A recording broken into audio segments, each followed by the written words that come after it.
The one belief that I struggled with the most is that it's too expensive for the patient. That's the one belief that I always struggled with coming up. Now I don't really struggle with it anymore. Because if you have a product that you have priced accordingly, you know what you're going to deliver, and it's transparently laid out in front of the patient, it's their choice whether they want to pay for it.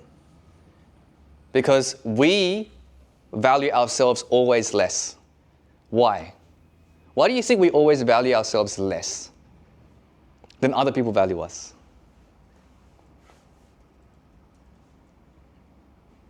Because we're the only, we're the only ones that are focused on our self-improvement. Yep. Whereas other people see our achievements and they don't realise what goes into it. Yep. So same kind of similar vein. Okay. All right. So we always undervalue ourselves because value is a perception of the gap between what you know versus what somebody else knows. So I value Noosh. If my mum has pelvic floor issues, I value Noosh because I know I don't know pelvic stuff, and Noosh does. So Noosh can help my mum. I value the discrepancy of the knowledge that I have with her. So I'm willing to pay her what she's charging. The problem is when you look at yourself, you know what you know. Oh, that's easy. Like if somebody asked me right now, how would I tell someone how to sell something? I'd be like, that's so easy. I can tell you right now. I could give it for free if I wanted to. But of course, because I know it, but you don't know it. So the value comes from the discrepancy between you and I. And that's basically every service-based business. We pay for what we don't know. How do we value ourselves if we know what we already know? Yeah, it's true. It's relative. It's relative, right? I can pay my accountant, but I could work it out. I just don't want to, right? I'd rather you do it. I'll pay for that. So my point is, when you think something is expensive, don't think about you. Let the patient decide. They will decide. If they think it's too expensive, they won't buy. That's it. Somebody paid me $300 once.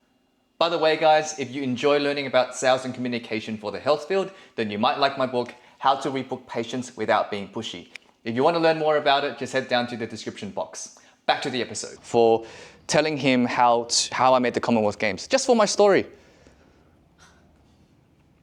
And I thought to myself, really? Like you want to? I gave him a fuck off price because I was really tired that day and I thought, I don't want to do this. But it's rude to just say no, right? So I said, 300.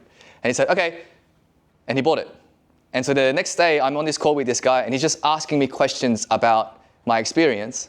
And I told him quite candidly, like I'm just having a chat. He paid for it and he enacted everything I told him.